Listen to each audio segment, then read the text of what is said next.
Welcome to NACTV Reads the News. My name is Gwen Jacobsen, and I'm one of many volunteers that help create programming for our station. NACTV can be seen on MTS Channel 30 or 1030, Westman Cable Channel 17, Bell Satellite Channel 592, or online at nactv.tv. These programs are made possible by our volunteers, staff, advertisers, as well as donations made by you, the viewers.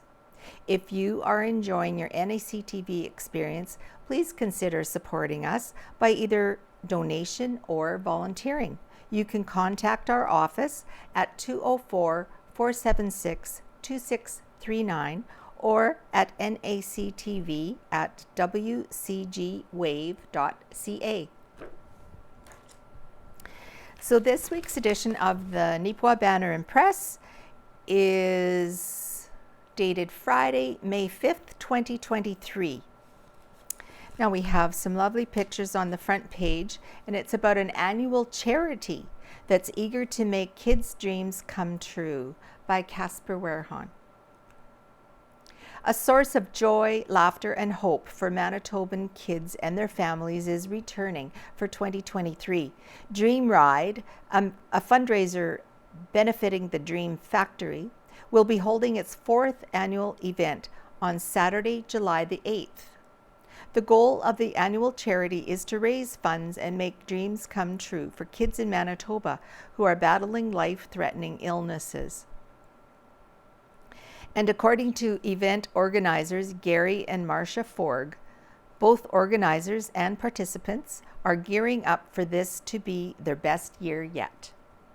In the past 3 years, Dream Ride is excited to have raised over $100,000 to bring dreams to children in Manitoba who deserve to dream big, said Gary. This year marks Dream Factory's 40th anniversary of bringing dreams to life, and we'd love to meet or exceed the goal of $40,000. And it goes on to say, participants of the 2023 Dream Ride event are able to register for either a challenging 50-plus kilometer bike route, 15-kilometer bike ride, or a 15-kilometer walk. The available routes will take bikers and walkers through the scenic Riding Mountain National Park. However, there are additional options for those who want to take part but can't attend in person. These individuals will have the opportunity to sign up virtually and create their own route. This year, Dream Riders will be cycling and walking for 2 kids close to Neepawa, Kendall Walker of Plumas and Kane Burgess of Minnedosa. Now about Kendall. She's 3 years old and was diagnosed with an aggressive category of pediatric cancer last year after the removal of a tumor located between her right eye and the bridge of her nose. After this diagnosis, the Walker family relocated to Winnipeg for the duration of her 42-week high-dose chemotherapy treatment. Kendall also required radiation and was referred to the Mayo Clinic in Minnesota. There she received what's known as proton beam radiation, a reportedly safer option with significantly less long-term side effects. Present day, Kendall had her last high-dosage chemo treatments in February and is now undergoing a 6-month treatment of maintenance chemo. She's able to live at her home in Plumas full-time, only going to Winnipeg once a week. Kendall's dream is to have her very own pool. Now about Kane Burgess.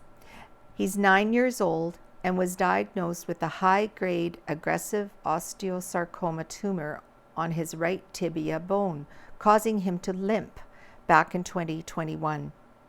Kane began treatment immediately, undergoing 29 weeks of chemotherapy and a surgery to remove the tumor. That's not all. The complex surgery also included the replacement of his entire tibia. Kane finished chemo during October of last year and is now in remission. He has had plenty of follow-up appointments and will continue to be monitored for the next few years. Kane will also eventually require additional leg surgery to limit the difference in his leg lengths. Always an active kid, Kane loved biking, hiking, and skiing. Using a wheelchair throughout his recovery, Kane is passionate about finding new ways to do things. This includes learning how to use a sledge to skate, with Kane even playing on a hockey team in Brandon. While Kane hasn't quite decided on what his dream is, the Dream Factory said, "We know that it'll be something adventurous, creative, and fun." According to the Forgs, there has already been a significant response for the 2023 Dream Ride. We have 29 participants to date and hope to see more people register to take part in a fun and meaningful day, said Marcia. Gary added, "We're planning other ways on how to be part of the fun day for those who wish to support it but not register. Many details are in the works locally on how to support Kane and Kendall's dreams. Additionally, everyone is welcomed to join Dream Ride for lunch and entertainment at the Sportsman Park patio to celebrate with everyone involved. Further developments can be watched for by following Dream Ride 2023 on social media on the event page of their website. We can't wait to make dreams come true again this year," said Marcia, "and we hope you will join us in bringing these dreams to life." So we have a few pictures to show you. Here's Kendall, one of Kendall. Kendall stays strong in the hospital during her treatments. And here's one of Kane learning to skate using what's known as sledge. So that's like sledge hockey. And on the front page, there's a picture of each child. This is Kane Burgess, and this is Kendall.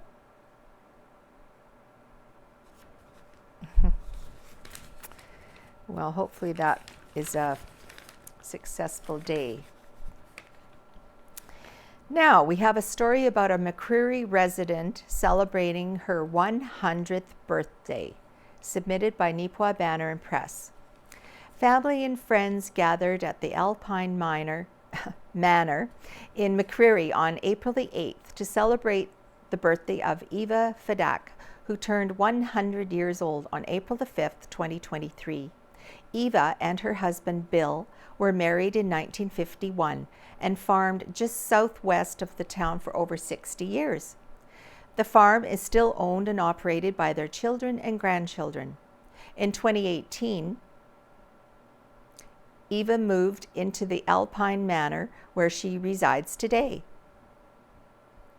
Eva left home when she was 15 years of age and went to work helping nearby family members, and then later moved to Winnipeg. She worked at Canada Packers and in a sewing factory, and then left to do housekeeping and childcare for some of the most prestigious families in Winnipeg. Her favorite stories are of her time with the Brown family, who owned and operated the Brown and Rutherford Lumber Mill and Furniture Company, established in 1872. In between working, she returned home to help her parents, John and Irene Puhash, on the family farm in the Glen Hope district east of McCreary. After he returned from military service in World War II, she married Bill Fadak and they moved to the southeast 2015, where they operated a mixed farm and raised their 3 children. Mountain Eve School was located in their backyard, and many of the students would stop by at various times.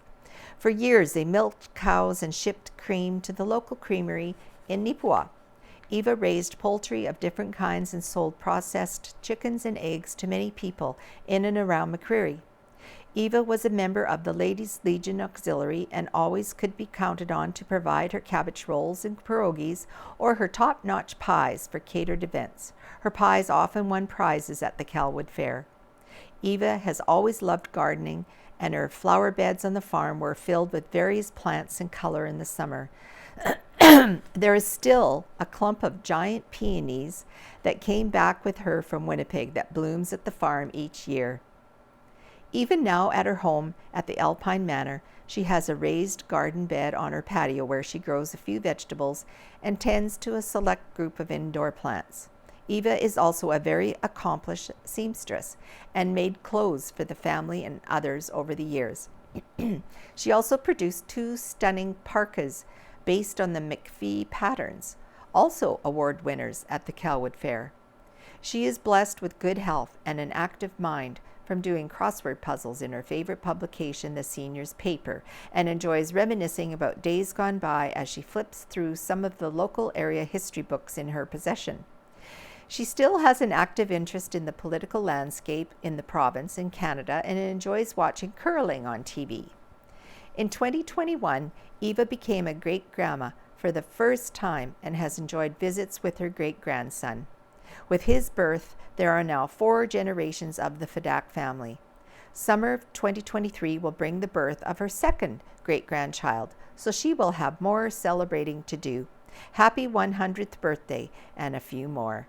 And here's a picture of her from present day, celebrating her 100th birthday on April the 8th. She was visited by family and friends who joined her in the celebration. And here we have a picture of her and her husband in their early days, which looks like their wedding day. Aw, she looks great for 100. That's awesome.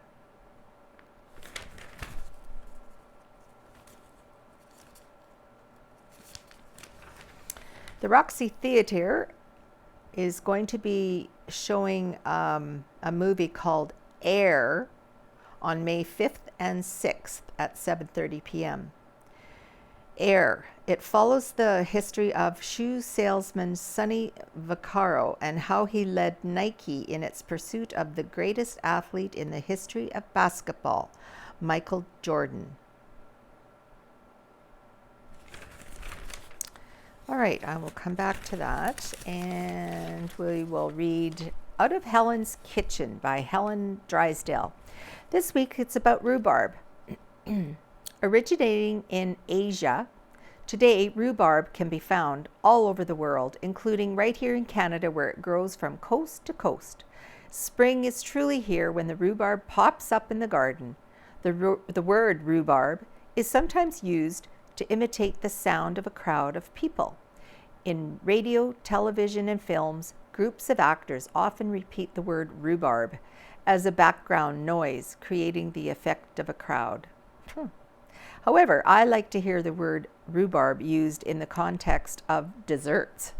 With that in mind, try these 2 rhubarb recipes for homemade appeal. The first one is called Rhubarb Dump Dessert, which includes a yellow cake mix, a package of strawberry jello, rhubarb, of course, sugar, of course, melted butter, and water. The next one is called Rhubarb Orange Crisp. So it's like your typical crisp recipe, but it includes orange zest, a can of mandarin oranges, and tapioca. All right, War Amps Key Tag Mailing begins in Neepawa. Submitted by Neepawa Banner and Press. The War Amps begins its 2023 Key Tag Mailing to Neepawa and surrounding area this week. The Key Tag service was launched in 1946 so that returning war amputee veterans could not only work for competitive wages, but also provide a service to Canadians that would generate funds for the association's many programs, including CHAMP.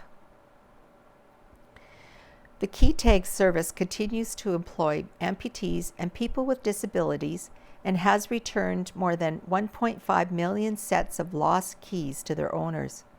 Each key tag has a confidentially coded number. If you lose your keys, the finder can call the toll-free number on the back of the tag or place them in any mailbox in Canada, and the War Amps will return them to you by courier free of charge.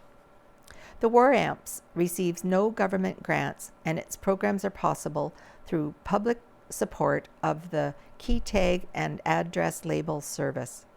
For more information or to order key tags, visit waramps.ca or call toll-free at 1-800-250-3030. And here we have a picture of Abel Walker.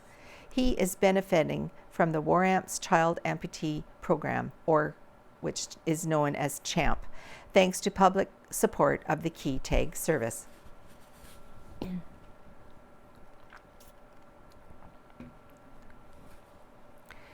Now, a difficult but necessary decision by Casper Warehan. Stride Credit Union announced a change to its operations on May the 2nd. Detailed in a media release, the credit union said that it will be closing 3 of its branches effective September the 5th. The branches impacted are Oakville, Plumas and Glenella. The reason provided for the shutting of the locations specified was minimal in-branch traffic. The decision to close our branches in the 3 communities was difficult but necessary, said Stride CEO Brent Buds. Member traffic has declined significantly at these locations, while at the same time we are having to invest more and more in technology to meet member demands.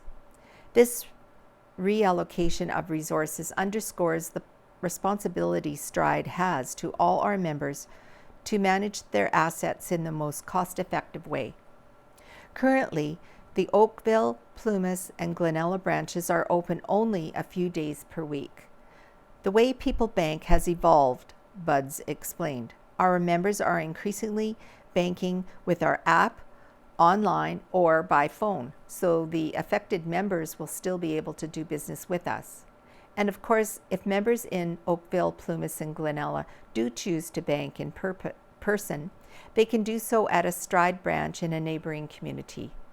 Buds told the Banner and Press that while there were no direct deliberations with the impacted communities prior to this announcement, this decision was carefully considered.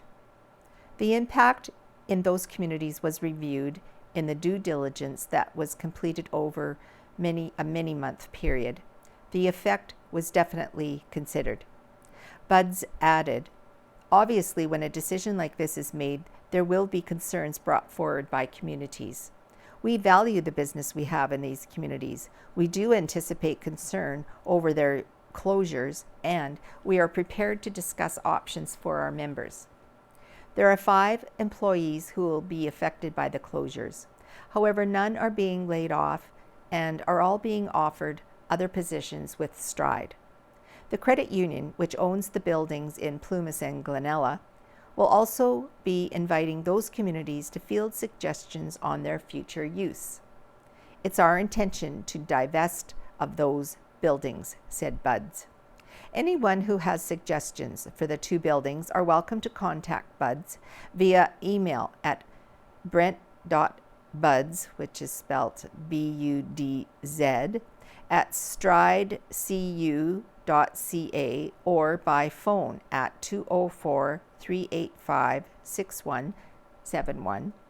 Suggestions can also be provided to Nancy Funk via nancy.funk@stridecu.ca or by phoning 204-385-6194.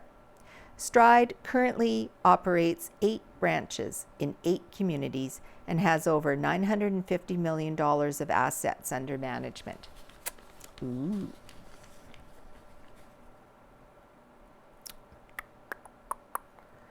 Now, there is a career expo. Prairie Mountain Health Career Expo. Discover Healthcare Careers.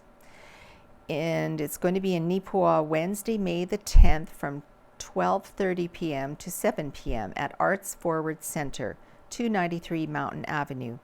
Come and meet our staff and learn about their careers. Ask about full or part-time work, understand education needs, bring your resume, Students looking for summer or year-round part-time work are welcome and also enter to win prizes. There are 7 events throughout the region, so you can go to prairiemountainhealth.ca/careers/expo to find out more information. All right, Agassiz receives $228,000 for Green Team Program by Owen Devereaux.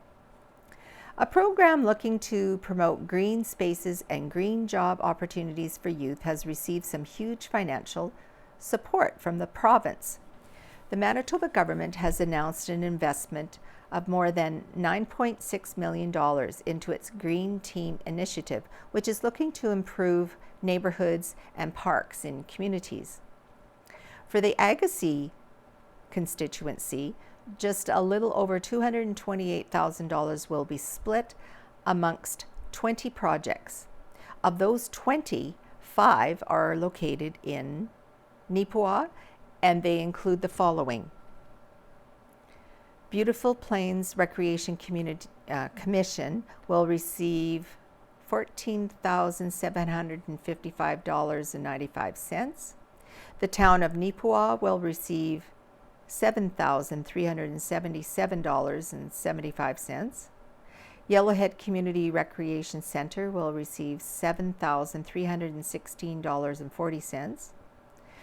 The Arts Forward Cultural Center will receive $5,044.05. And the Neepawa and District Chamber of Commerce will receive $3,589.20. Some of the other most notable communities and organizations receiving funding are, for the community recipients, it is the following. The town of Carberry, $12,537.25. The municipality of Westlake Gladstone, $12,608.55. Community of Glenella Lansdowne, $5,737.95.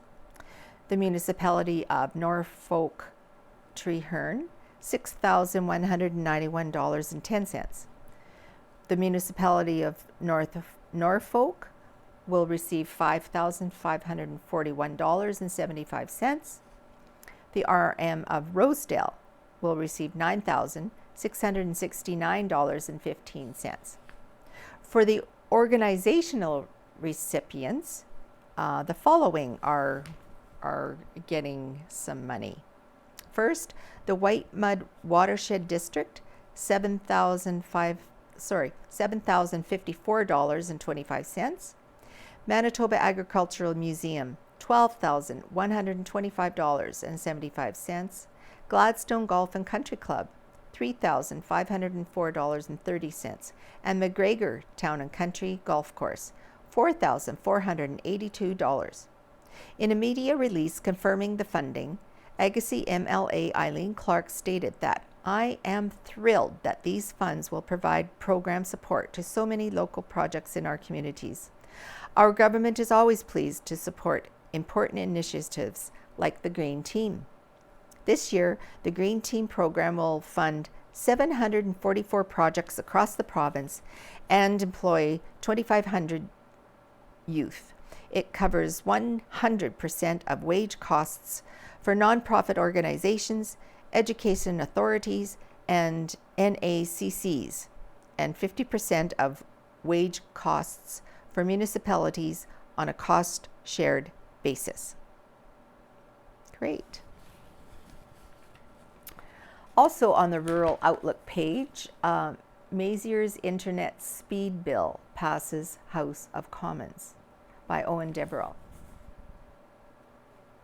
Dan Mazier's efforts to ensure tech companies are being honest about their internet service speeds has surpassed another hurdle. Bill C-288, which would amend the Telecommunications Act, was unanimously passed by all parties in the House of Commons on Wednesday, April 26th. This final approval in Parliament paves the way for it to advance to the Senate to be debated and then, if passed, brought into law. The Act would require Canadian internet companies to provide accurate and transparent information to customers regarding the internet speeds they pay for.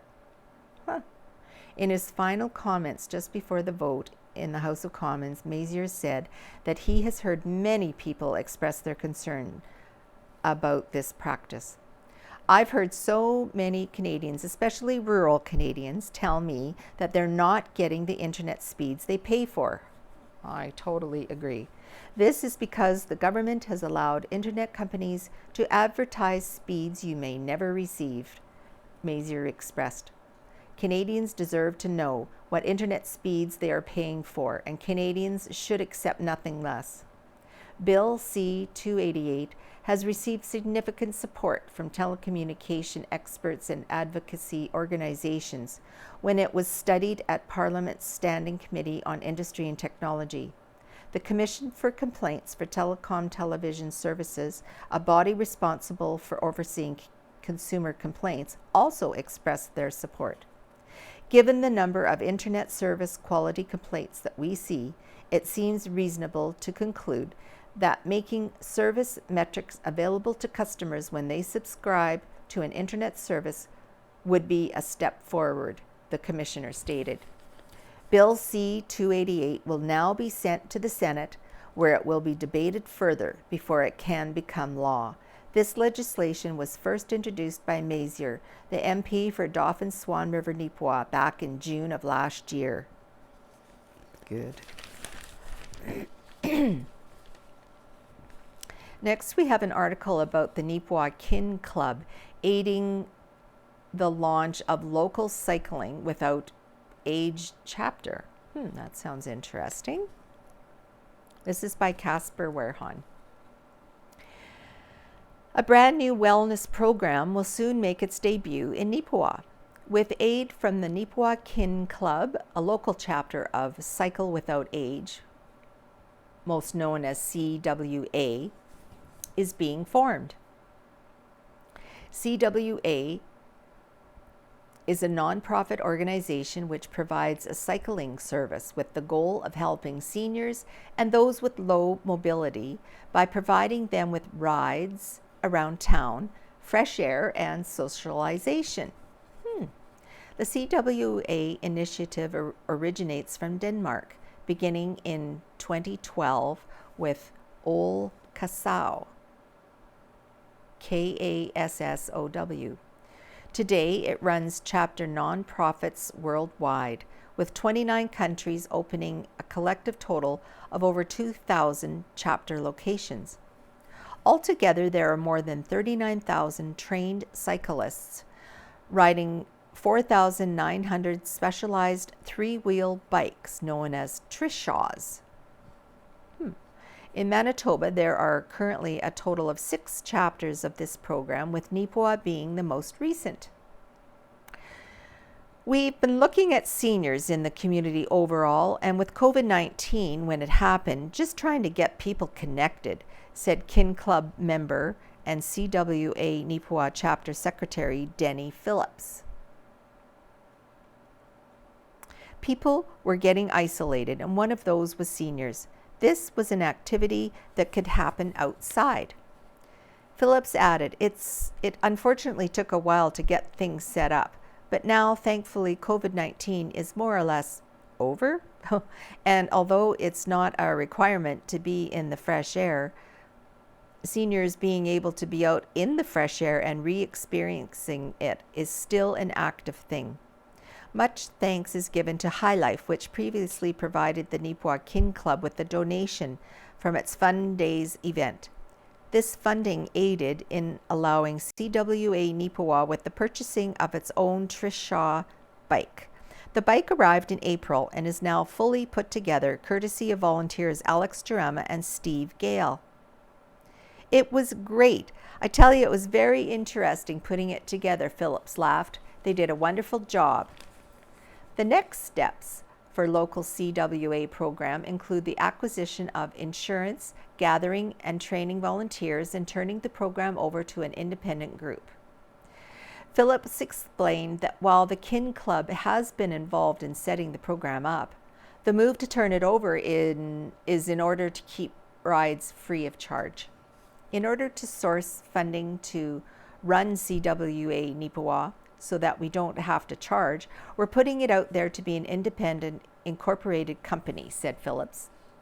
We're still sitting on the committee as well because we want to make sure it's a success, but we are turning it over to an independent committee. Phillips added, at this point in time, our volunteers consist of our 5-person committee. However, we've already had a lot of people reaching out and saying they would be interested in volunteering. So we were feeling really positive with the early responses. CWA Neepawa is tentatively planning to officially start the program come the 1st of June, after training for any volunteers has concluded. A Trish Shaw introduction and training date will be announced by CWA Neepawa once insurance has gone through. After training, the goal is to have the Trish Shaw bike operating 7 days a week with facilities such as Country Meadows Personal Care Home, Kinsman Courts 1 and 2 on specific days. However, the bike is also available to be booked by anyone from the community who is not at one of those facilities. Additionally, if an individual wishes to provide a bike ride to their own family member, Phillips told the Banner and Press that CWA Neepawa is happy to assist. We can train you how to use the bike, so if you want to take Grandma out for a bike with the kids, you can do that, said Phillips. Anyone who volunteers with CWA Neepawa will be able to provide dates and times that they are regularly available. Then, when someone books the Trish Shaw, the program coordinator will contact the available volunteers and let them know what rides are booked and when. And when it comes to volunteers, it's the more the merrier. A large number of volunteers will allow CWA Neepawa to do a proper cycle through of the available volunteers, which, while useful for day-to-day operation, will also particularly be beneficial when providing rides for facilities such as the local care home. Those wishing to get involved with the CWA Neepawa chapter as a volunteer cyclist are asked to contact the organization via email at cwaneepawa@gmail.com. The organization can also be reached on Facebook at Cycling Without Age Neepawa. Everyone is asked to keep an eye on their social media for an announcement regarding volunteer training.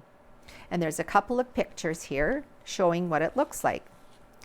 This is volunteers Steve Gale and Alex Drama standing with the completed Trish Shaw. Looks pretty cool. And this just shows a picture of them hard at work putting it together.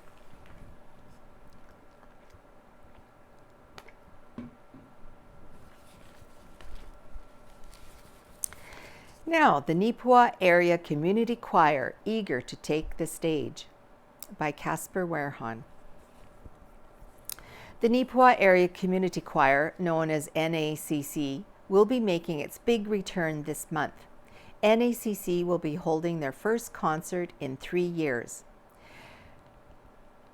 And just letting the listeners know that in the paper it does say May the 20th, but I am in this choir, so I know it is May the 10th at 7:00 p.m. in Neepawa's Knox Presbyterian Church.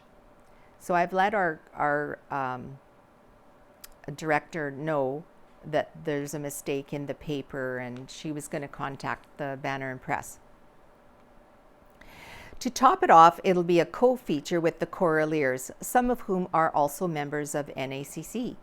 The group had been on hiatus during the COVID-19 pandemic, but began holding meetings again in October of last year. For NACC co-conductors Blair Chapman and Susan Salmon, this was an occasion that was cause for great excitement. I'm a volunteer fan, and the number of people coming out of all ages and the diversity of male and female voices, it was wonderful, said Chapman. There's a variety of things we can try vocally that we're really excited about. We've been working on some choral pieces since then that we're eager to showcase. Susan Salmon added, there's also a lot of normalcy coming back, and all of the smiles and excitement that we've seen as people walk into our practices and meetings is really fantastic. Though it goes without saying, this enthusiasm extends to their return to the stage. It's very exciting to finally have a live audience again, said Salmon. We did video performances for Christmas and 2 festival performances as well, one in Gladstone and one in Neepawa. Chapman added, and singing in the Knox, it's a whole other experience. It's one thing to hear ourselves practicing in the classroom that we use, but when we get to sing in the church, well, our members are taken by surprise. It's an incredible space to perform in. In addition to the upcoming concert, the NACC will officially begin looking for new members in September, giving the group a fresh start. We love the people that we have and we want more, Chapman enthused. You don't have to be an experienced reader of music or an experienced singer to sing in a choir. Salmon added, and just learning off of each other and growing with that support is such a wonderful thing, and we've been able to see that with a number of our members. People have also come up to us after performances before and commented on how much fun it looks like we're having, and we are. We work on challenging things, but we're having a good time while we're doing it. Mother-daughter NACC member duo, Gwen McCaskill and Catherine Yanchiski, shared their own appreciation of the choir, commending Chapman and Salmon as fantastic conductors. They make it very enjoyable for all ages, said Yanchiski. McCaskill added, it's also very exciting to have something to do with family. We'll definitely be back. The choir is open to anyone from Neepawa and the surrounding area, including Minnedosa, Arden, and Eden. Anyone wishing to get involved with the NACC is welcome to contact either Chapman by phone at 204-476-2359 or Susan Salmon at 204-368-2375. Entry for the concert is a silver collection. So again, the date of that is May the 10th at Neepawa's Knox Presbyterian Church. And also, with music related article, something is coming to the Roxy. It's an old-fashioned hoedown, a family-friendly, fun and fast-paced, exciting show of championship fiddling, country music, award-winning step dancing, and humor. So it's the Canadian fiddle champion Scott Woods and his multi-talented band. It's going to be at the Neepawa Roxy Theatre Friday, May the 12th at 7:00 p.m. Tickets are cash only at the Neepawa Banner and Press, phone 204-476-3401. You can order with a credit card by calling the Scott Woods Band office at toll-free at 1-855-726-8896. Now we have a nice little picture here, a sure sign of spring. Crocus blooms at Arden are a sure sign of spring. Arden lays claim to being the crocus capital and the home of the world's largest crocus. Beautiful.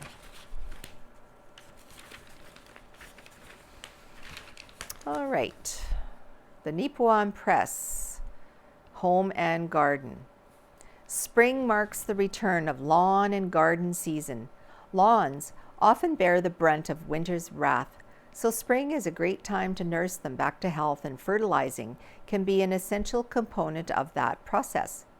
Fertilizing a lawn can be intimidating. An array of fertilizers, with each seemingly designed to address a different issue, can make homeowners' heads spin when visiting their local lawn and garden center. However, fertilizing is a very simple task and can be overcome with some basic knowledge of the process. Of the following, identify which type of grass is in the yard. Turf grass is divided into 2 categories, cool season and warm season. A local lawn and garden center can help homeowners identify which type of grass is in the yard, and this often depends on location.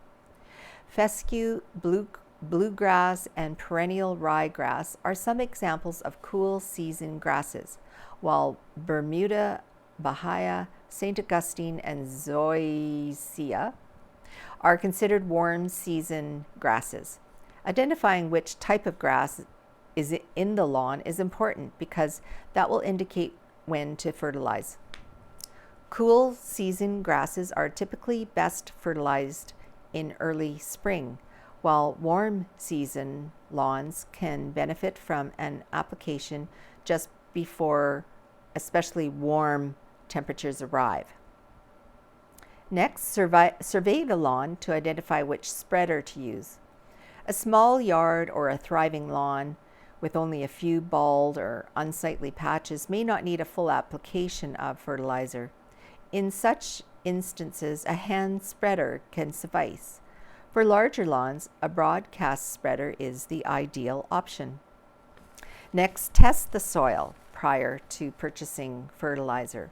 The lawn experts at Pennington note that a simple soil test can reveal soil pH and phosphorus and potassium levels. Soil tests can be purchased at most home improvement stores and lawn and garden centers, and they can help homeowners determine which fertilizer will most benefit their lawns. Water the lawn prior to fertilizing. The experts at Scott's recommend a good watering a few days prior to fertilizing a lawn. Such an approach ensures the soil is ready to accept the fertilizer once it's applied. And lastly, follow the instructions carefully. Detailed instructions are typically provided on fertilizer product packages. Once homeowners have identified and purchased the product they need, they can simply follow the instructions on the packaging, including how and when to water after application, which can make fertilizing less intimidating. Fertilizing in spring can help a lawn recover from the previous summer and winter, ensuring it's lush and green. It is lush and green when summer entertaining season arrives. Now, I guess Mother's Day is coming up. And so there's an article here about gifts for moms. Mother's Day is an opportunity to show moms how much they're loved and appreciated. Though many moms may insist they don't want anything beyond spending the day with their children, gifts are often a big part of Mother's Day.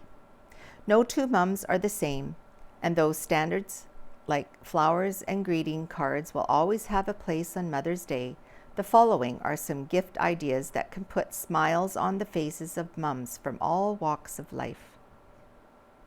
There's no end to the gift options for mothers who love to curl up with a good book. Of course, some new books may delight mom, but gifts that can improve the reading experience also merit consideration. For example, an ergonomic backrest reading pillow can make bedtime reading sessions more comfortable and ensure mom's neck and back get ample support as she reads the latest page turner. A nightstand book holder also can be ideal for moms who can't seem to keep track of their bookmarks. For the fitness enthusiast, some moms simply love to get in a good workout. Shoppers whose mothers or wives love to break a sweat might want to look into home gym equipment, as many fitness enthusiasts transformed part of their homes into exercise areas during the pandemic. If that sounds like the mom on your shopping list, then a suspension training system won't take up much room, but can provide an intense full body workout. A new yoga mat, some wireless Bluetooth headphones, or a compression stretching mat are some additional gifts that might make exercise-loving moms smile this Mother's Day. For the businesswoman, millions of moms manage to juggle the obligations of family life with a challenging career. Mother's Day can be a great time to recognize that balancing act. A self-heating coffee mug can ensure mom's morning cup of joe doesn't go cold as she traverses her way through a hectic morning routine. Another great gift is a charging mouse pad that can charge all of Mom's devices, even while she's working. If you want to help Mom remain calm as she navigates her way through a day filled with personal and professional obligations, an essential oils diffuser can create a sense of relaxation on the most hectic of days. No two mums are the same. Fortunately, great gifts can be found for mums from all walks of life this Mother's Day. Now the sports pages. Let's play ball. High school fast pitch season begins. There's a picture here. Zone 7 high school girls fast pitch season started on Tuesday, May 2nd, with the Carberry Cougars hosting the Neepawa Tigers. The Cougars took the season opener, with a decisive 17-1 win over the Tigers. Tennille Steen pitched the winners, striking out 8 players in the process. Deborah Marasti Taggart, meanwhile, scored the lone run for the Tigers. And here we have the Tiger Hill Hockey League champs.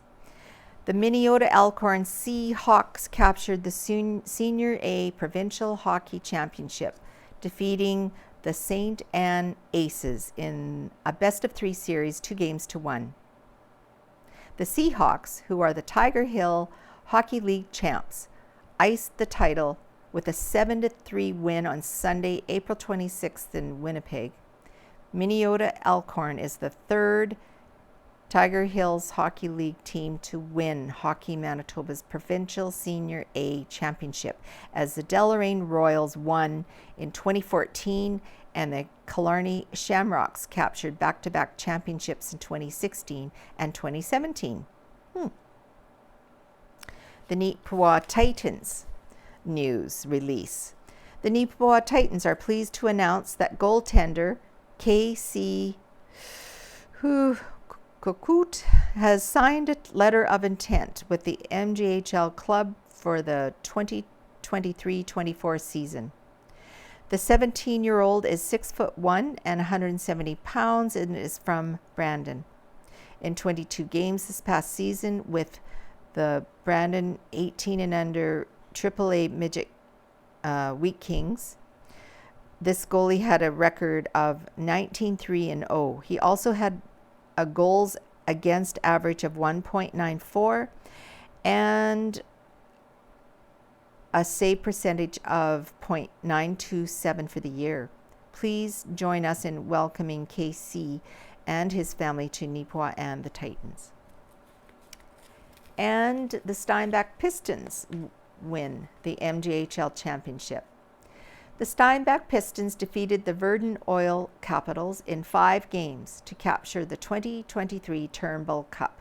The Pistons closed out the championship series on Saturday, April the 28th with a 3-0 victory at the T.G. Smith Center in Steinbach. This was also the final hockey game to be played at the arena, as it is set for demolition over the summer. As for the game itself, it was the Pistons who opened the scoring on Saturday night in Steinbach when Travis Hensrud found the back of the net on the power play to give Steinbach a 1-0 lead near the midway mark of the period. Just a few minutes later, on another man advantage, Ty Paisley's low shot beat Eric Reed for his 11th of the postseason to give the Pistons a 2-0 lead. In the second period, it was the Oil Caps who came storming out of the gate. Verdun outshot Steinbach 12-5 in the period, but couldn't solve Dominic Wasik as he stood tall in the Pistons' crease. Verdun would make a push in the third period and pull their goalie for the extra attacker, but it would be too little, too late, as Steinbach would hold on to a 3-0 lead. With the victory, the Pistons would take the series 4-1 and capture the Turnbull Cup as MJHL champions. Steinbach Pistons captain Dawson Milliken was named the 2023 MJHL Turnbull Cup Playoffs Most Valuable Player. Well,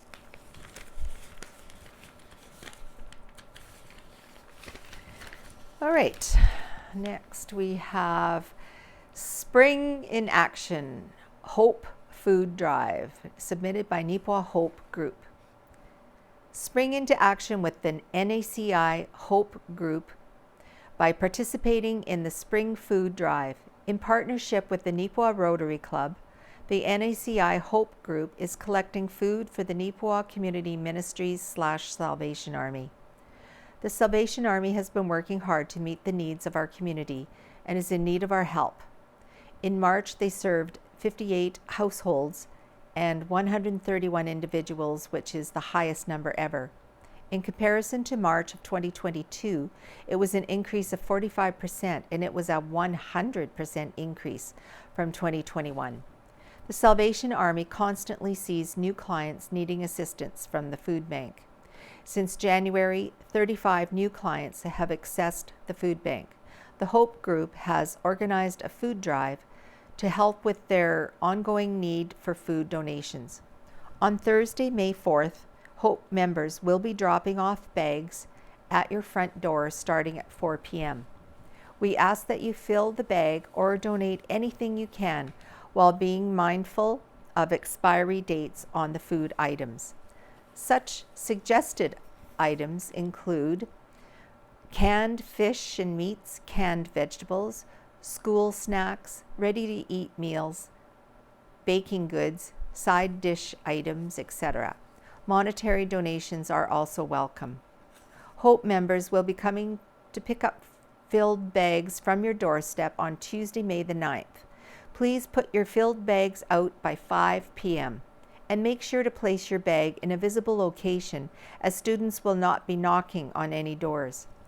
If your house happens to be missed during pickup times, please contact the Salvation Army at 204-476-5869, or please take your bag to the Salvation Army. All of the food collected will be donated to the Salvation Army, and the plastic bags will be reused to limit plastic waste. Spring into action and join us in trying to help our local Salvation Army meet the needs of our community. And Neepawa Ag Expo donates $2,868 to Miles for Mental Health. Miles for Mental Health got a well-appreciated boost on May the 1st. On that day, representatives of the Neepawa Ag Expo met with Miles for Mental Health and presented them with a donation of $2,868. The funds were raised via the Expo's annual fundraiser auction, which is held to benefit the Neepawa Titans Junior A hockey team. 10% of the funds raised are also shared with a chosen charity / organization. Miles for Mental Health was chosen for 2023. I think there were some pretty big losses for our community in the past year, and it's become more and more prominent, not just here, but outside of our community as well, said Ag Expo chairperson Matt Lowry. So we felt it was important to give assistance to a group whose focus is aiding with mental health, supporting wellness groups, raising awareness, and sharing resources. Miles for Mental Health President Diane Martin added, "I feel there's also a good connection between what we do and hockey. There's been a lot going on in the hockey world, and we all know as well that physical activity such as sports and other resources, while not a cure, are very beneficial aids." Currently, Miles for Mental Health is working on an information page listing a variety of help resources, as well as a chart detailing how people can access those services. We'll have those available in clinics and other places in town that are more likely to have people come in who need those services, said Martin. People need to be willing and ready to pursue those services as well, and I feel as things become less stigmatized, that helps a lot. While Miles for Mental Health is not available to announce a project related to the received funds at this time, the organization is very grateful for the donation and extends its sincere thanks. So here we have a picture of Ken Pearson, Matt Lowry, Mark Parrott, Ellie Taylor, Diane Martin, and Sherry Smelsky. Now here we have a cheers to 25 years of service. The municipality of Westlake Gladstone recognized the service of an outgoing fire chief recently. Jim Rinn served for 25 years with the Lakeview Fire Department, providing service to the community of Langruth and the surrounding areas. The municipality shared their gratitude, stating, "The municipality thanks Jim for his bravery and 25 years of service. The community of Langruth and surrounding areas sends their congratulations to a well-deserved retirement." So we have pictured here Councillor Melanie Wilson, Councillor Mark Ferguson, Councillor Richard Callender, the outgoing fire chief, Jim Rinn, Mayor Daryl Shipman, Deputy Mayor Chaz Lambert, and Councillor Jeff Fair.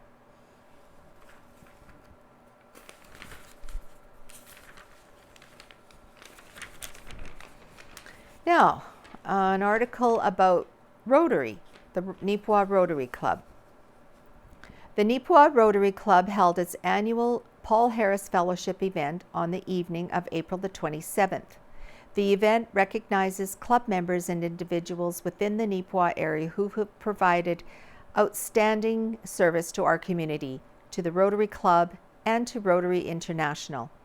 Each recognition includes a $1,000 donation to the Rotary International Foundation, which supports the efforts of Rotary International throughout the world. Prior to the awards celebration, attendees were entertained by singer-songwriter Rob Woodell, a very gifted writer with a compelling storytelling voice. Rob was thoroughly enjoyed by all who were in attendance.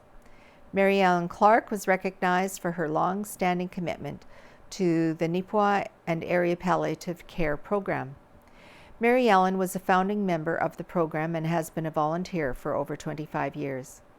Dr. George Ong was also recognized for his outstanding service to the Neepawa area, not only providing medical services to thousands of patients. Dr. Ong was instrumental in expanding the Neepawa Clinic and was a driving force in securing a new hospital for our community.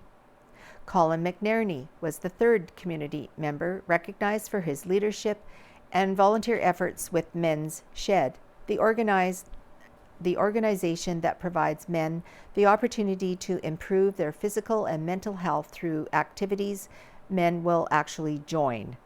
The organization is focused on projects that are funded by the community and provides an alternative way to reach out to avoid isolation while giving back to society. Glenn Cummings was recognized with the Tony Otten Award, the specific award given to a Neepawa Rotary Club member who has provided significant service above self.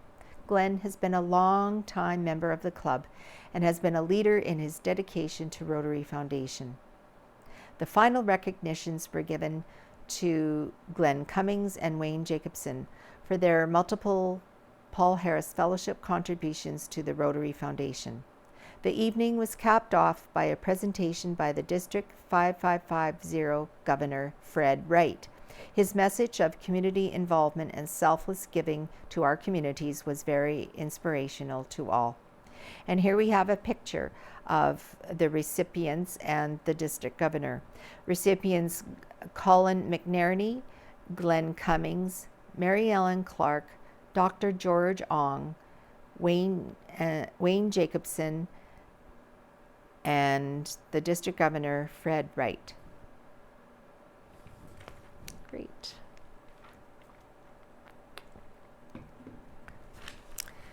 "40 years of service for Minnedosa Centennial Handy Van." Minnedosa Centennial Handy Van Association, Inc. was formed and incorporated in 1983. In 1984, this essential service began serving the town of Minnedosa and area, including the now RM of Minto O'Donnell and northern part of the RM of Oakville. The association owns the handy van and operates the service with volunteer drivers. The transportation service is designed to provide mobility on an equitable basis to all individuals living in Minnedosa and area who are unable to use normal methods of transportation. There is a taxi service in the town of Minnedosa to accommodate others. The provision of a flexible, supportive transportation service to persons who are mobility disadvantaged is our primary function. An individual who, by reason of illness, injury, age, congenital abnormality, or any other permanent or temporary incapacity or disability is eligible.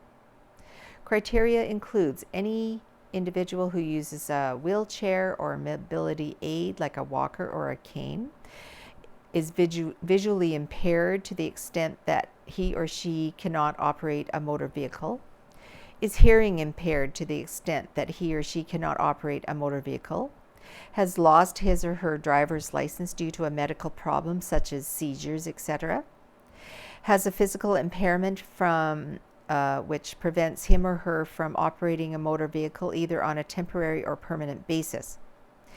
The order of priorities, subject to the discretion of the dispatcher, are medical, employment, short-term, be that short-term, school, adult day program, shopping or business, visiting, or recreation. Appointments are taken on a first-come, first-served basis, with medical taking preference. Our drivers offer service from the door of pickup to the door of the destination. An escort may be required if the passenger is at risk to travel alone. It is the responsibility of the passenger to arrange for this service. The escort is not charged a fee. The drivers are not required to lift wheelchairs up or down stairs, handle parcels or luggage, or help passengers get ready for the trip. The usual hours of service are 8 a.m. to 10 p.m., subject to change and to the availability of driver volunteers. Extended hours of service will be considered by special arrangement only. In some instances, a standing order may be placed. Our present user fee is $7.50 one way or $15 for a return trip within the town of Minnedosa. The user fee is charged for all trips out of town, as well as mileage that fluctuates with the price of fuel. Wait time is charged at $6 per hour. Trips must be booked at least 24 hours in advance. If necessary, trips must be canceled at least 24 hours prior to the scheduled pickup. Otherwise, a $15 cancellation fee will apply. We operate under the guidelines of the Mobility Disadvantaged Transportation Program, or the MDTP. We apply to them for funding annually and usually receive a small operating grant. In 2022, we received approximately $300 in donations through the Minnedosa Health Auxiliary and Sunrise Credit Union fundraiser, and small grants from two of the areas we provide service to. Our user fees cover only a very small portion of the actual cost per trip. The MDTP requires a compilation of financial information each year, and this must be completed by a certified general accountant. This costs in the neighborhood of $1,800. During the COVID epidemic, we ceased operation for a few months and are now operating again. Some of the Prairie Mountain Health programs we provide transportation to are still not up and running, and this affects our operation. Our handy van is used mostly for medical trips, transfers to and from care homes, and trips to Rivers Rehab. When available, it is used for other purposes within our guidelines. Neepawa Gymnastics Club hosts year-end show. The Neepawa Gymnastics Club held its year-end show last week on April 27th. Club members of a variety of ages had the opportunity to showcase all their hard work to friends and family alike, whether it be a solo routine on the mats, bars, beam, a group routine, or vaults. So here in these top three pictures, one of the club members springs up onto the platform, launching off of her hands to stick a solid landing on the awaiting safety mats. And here we have plenty of group dance routines that were showcased throughout the evening, with the gymnasts performing a variety of poses, movements, and stunts. With each performance, it was clear they had fun doing it too.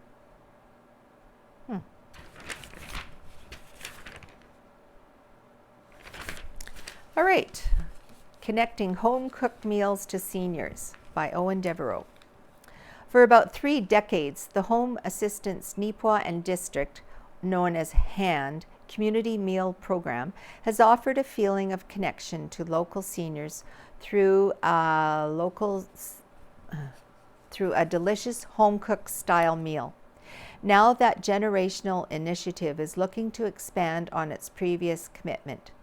Since the 1990s, the meal program has been a staple of Neepawa, providing seniors a chance for some food and fellowship. The meals, which are prepped and cooked by Vicki and George Woloski, were originally distributed as a sit-down meal at the drop-in center. During the restrictions of COVID-19, however, it transitioned into a pickup and delivery option. HAND Resource Coordinator Michelle Ferguson said attempts were made last year to return to a sit-down model, but the response was mixed. Dynamics have changed in regards to people's feeling to being closer to other people. Everybody is a little weary, especially our seniors, and we just found it wasn't well attended. So we've gone to pickup and delivery exclusively, said Ferguson. Since the end of heavy COVID-related restrictions, delivery efforts have been handled by Michelle and George, who have been dropping off the meals to Elks Manor and Kinsman Courts. Ferguson said that's going to change for the better as the decision's been made to expand their reach. We're going to be doing a little more deliveries. So now we're offering delivery to Kinsman Courts, Elks Manor, Aspen Lee, and Howden Place, any kind of seniors complex, stated Ferguson. What we're trying to do is, because of the change in the economy and inflation, we're finding that the cost of groceries is just tanking everyone.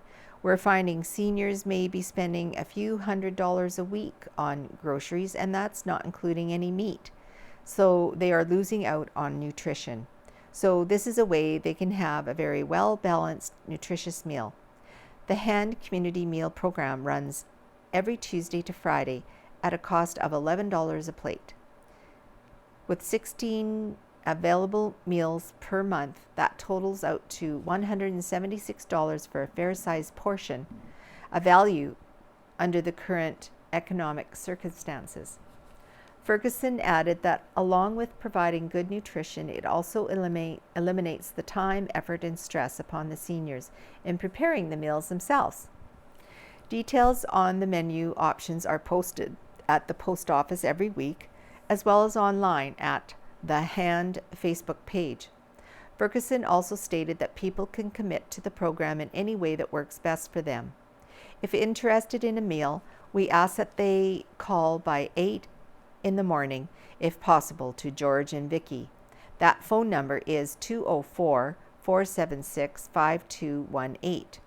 And they can order that day's meal, or they can buy a week at a time, or even a month in advance. Whatever they want to do, indicated Ferguson. We just know that there's a need out there, and there's a lot of people struggling. So this is an excellent way to remedy that as much as we can.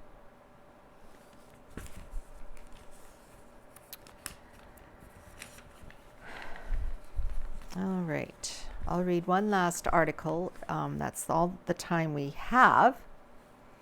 I'll read Rita Friesen's Homebodies article entitled A Little Laughter. One of the things, and one of many of the things that I missed during the isolation of the pandemic, was laughter.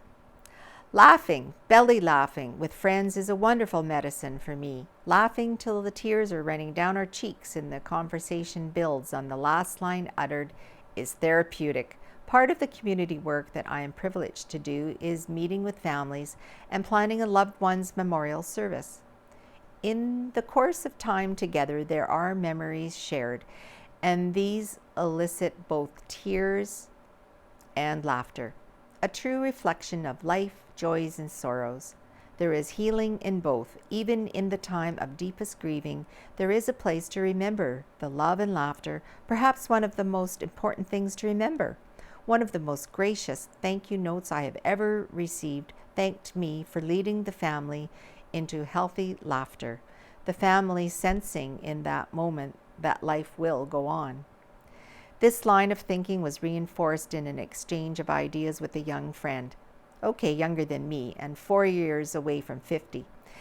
At a gathering of children, the laughter was hearty and prolonged when the young woman realized a lad had gone from belly laughter to open weeping. When asked if he was okay or if there was a problem, he replied, "Laughing and crying are so close together," and he is right. There is a fine line, for both are indicative of deep emotion. Reminds me of the time one of our grandchildren got a vehicle stuck, really stuck, and needed to call Grandpa to come and help tow the vehicle out of a bog. In the course of the task, embarrassed youth, exasperated grandfather Ed turned to the child and asked, "Would it help if I cried?" We are still using that as a code word and still wonder what the heck he really meant. It was not a place for laughter. Tears may have released and relieved the tension. On a regular basis, I have lengthy telephone conversations with my close friend, traveling companion, and kindred spirit. It would be a very strange conversation if there were not raucous laughter. We laugh together, never at anyone, always at life, our lives, and our foibles. When she gets off the phone, her wife smiles and asks, "How is Rita doing?" We are known for our shared laughter. I wonder why we as a general people are more embarrassed by tears in public than we are of laughter. Do we still see tears as a sign of weakness and vulnerability? They can be. They are often a blessed relief from harbored sadness or an emotional outlet for anger or a spontaneous reaction to extreme beauty. A painting, a sunset, a portion of music. Most times folks apologize for tears. Seldom is there an apology for laughter, unless it is inappropriate and hurtful.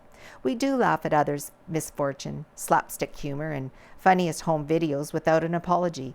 Thinking back to the child's explanation of tears and laughter being close together, he's got it and found the word to help me understand. So that is it for this week's edition of the Neepawa Banner and Press. Thank you so much for joining me, and hopefully see you another time at this reading. So bye for now.